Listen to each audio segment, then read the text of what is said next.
Good evening and welcome to Monday Night Magic Live Online. And now here's your host, Ben Nemzer. Keeping along with the theme of women in history and women in magic, well, please bring out Connie Boyd, ladies and gentlemen. Hey, Connie, how are you? I'm doing great. How are you, Ben? I'm doing very well. We're honored to have you. Thank you. I heard you might have something to show us. Well, I brought just a little something, so I'll start with this just to set it up for you, okay? So that was like a three-way card. And out of the three-way card comes... No way! And that's for you. Aw, thanks so much. Look at that. Had all our names on it. That was a really cool way to make that appear. Well, a lot of people don't know that much about you, but you're actually a really big deal. So I'm going to toot your horn a little bit, and I'm going to ask you some questions. I got to meet you very briefly. I know you're modest, but we're going to get that out of you because you have so many cool things to talk about. I want to say that I found out that you worked hand in hand with two legends of magic, Don Wayne and Joni Spina. Now, those names probably don't mean anything to non-magicians, but Joni Spina and Don Wayne, I would say, and you can correct me, Connie, because you would know better, that they were like the right-hand people, of David Copperfield. In fact, I believe Joni did all of his choreography for his, I think, over 20 Emmy Award-winning TV specials.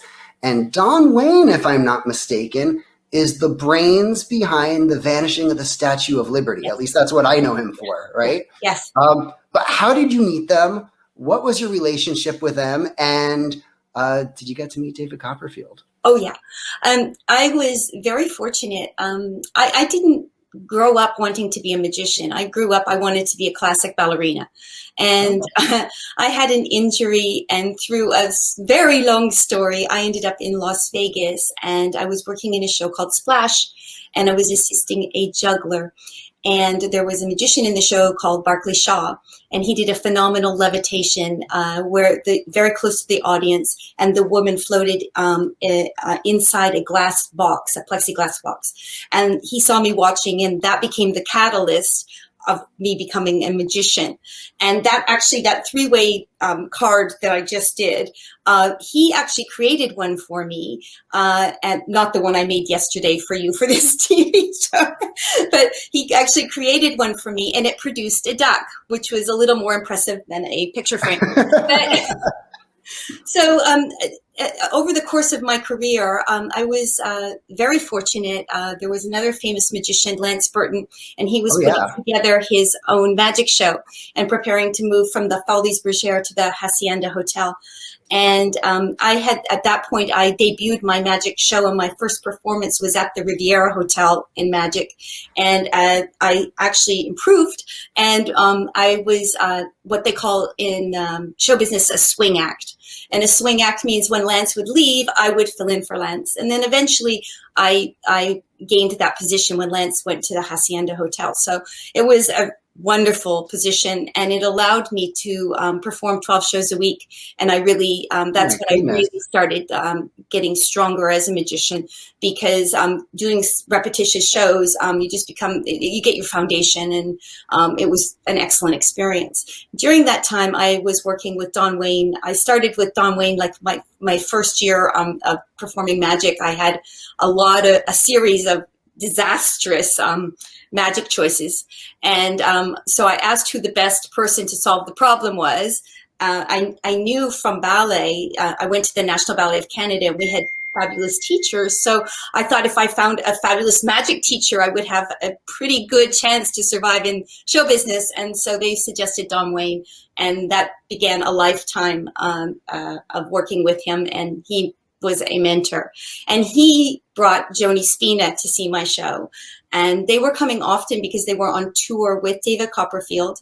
And David Copperfield was at the height of the work he was creating. Every time he would come back into Caesar's Palace in Las Vegas, he would be developing new material for yet another television show. So it was just really inspiring to watch that work ethic and to watch them grow. Sometimes I'd be able to sneak in and see the beginning of a new number they tell me about, and then they'd come back in a month or 6 weeks or whatever. And the number had gone from being okay to being one of the best pieces of magic you'd seen. And it just was that continuously. Wow. It was just a beautiful, beautiful thing to watch. And I was probably the very first, I know I was the first female magician that worked with Joni, and I believe I was the first magician because she was basically David's lead assistant, and she was also his director and choreographer, and she also had a phenomenal capacity to find music. She had what I call the magic ear, and for a lot of visual performances, music is key. And her ability to find the right piece of music for the right routine was just, it was a gift. That's so cool to work with such talent. I want to revisit something you said that you just brushed over that was really cool, because I don't think people realize what doing 12 shows a week in Lance Burton's place means. So for those of you who don't know, there's the Olympics of Magic. They have every about 4 years. They call it FISM. And he was the first American to ever win that award. So at the time, he was the best magician in all of America. So he's one of those people that I looked up to growing up. So when you say you worked with Lance Burton, I'm like, whoa. I have to be fair. I think that they auditioned every major magician, and magicians with much more experience than me and much better skills than I had at the time. But I think the novelty of being a woman, it was just so rare. And I didn't compete with Lance, and Lance's 12-minute act, you can't touch it. It's a piece of art.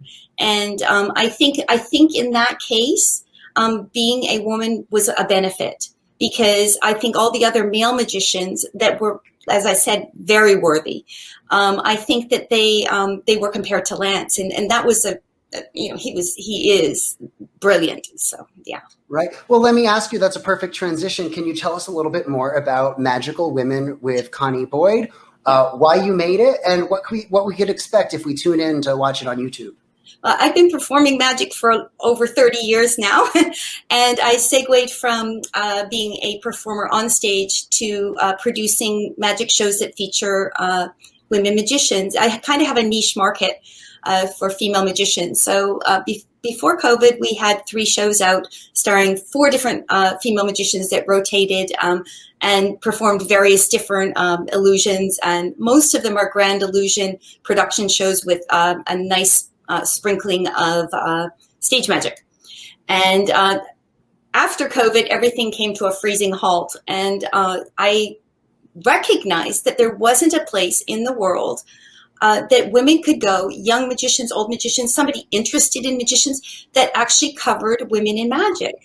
And I decided that I would create a source. This was back in last June. I'd create a source for women in magic. And it started with interviews.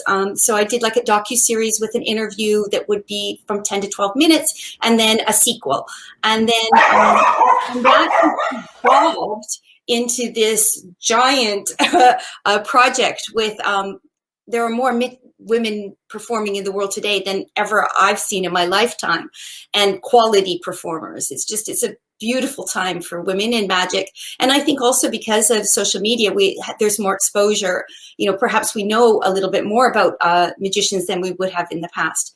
So long story short, we created the Magical Women YouTube channel, and it has a lot of content, as you saw from the little teaser that we just showed.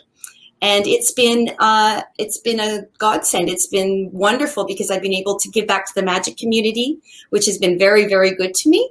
And I also have been able to document some of the women in magic that are getting up that are in their 70s, and still, I wanted to be able to have footage of them and be able to talk to them. But we also have women that are at the height of their careers.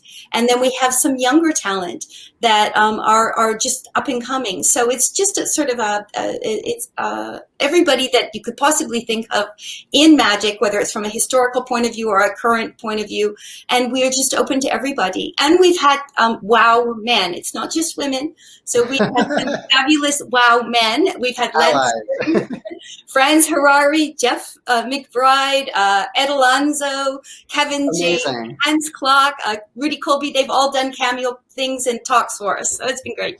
Oh, that's great. Well, I want to know if somebody wants to reach out to you and find out more about women in magic or what the next step is. If they're an aspiring young magician, how can we reach out to you? How can we find out more? Where can we see more of you? I think the best thing is to go to the YouTube channel. That way you'll have access to everything. And so that would be Magical Women with Connie Boyd. And wonderful. Right at the bottom of your screen, everybody. Well, Connie, thank you so much for joining us. And do you have one last thing to show us before you take off? Well, you know what, Ben? I have a secret. I've discovered this past year that I have a passion, a new passion, and it has saved me from a lot of money in therapy. Would you like to see what it is? How about, would you like to see what it is, Sean and Andrea? You want to know my secret? Sure, yes. It might help you. It seems very simple. But it really helps and it really calms me down. My secret is I really like to rip paper. I like the sound of tearing it. I like reducing it to manageable pieces. Now, sometimes I'm a little bit hasty, like the time I tore up my tax return before I filed it, or the time that I ripped up a precious photo, which I looked dreadful in, that my mother really liked.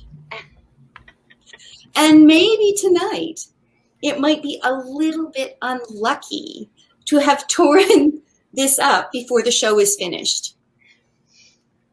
Not to worry.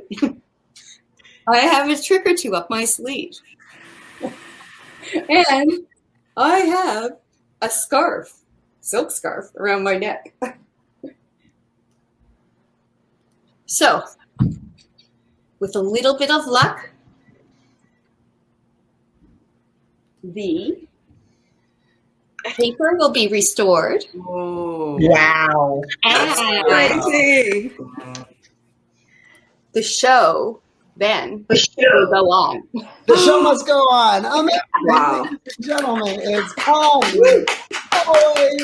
That was awesome. Thank you so much for joining us. We're going to show you a short little video. Take it away. Magical Women launched on June 6th, 2020, and we have been very, very busy. We've interviewed some of the best talent in the world today, and we've received amazing interest and support. 2021 will mark the completion of our first docu-series, We Are Female Success Stories. We have unconventional careers, and we are changing magically the way the world sees magical women.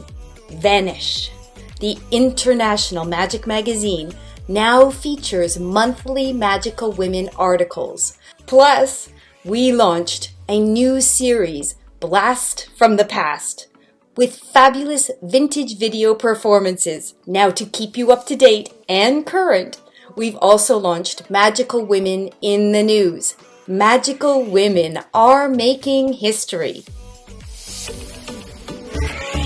Now, don't forget to subscribe and hit the notification bell. Come on, you can do it.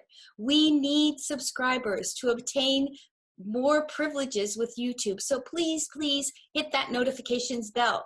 Spread the word and comment. We love to hear from you.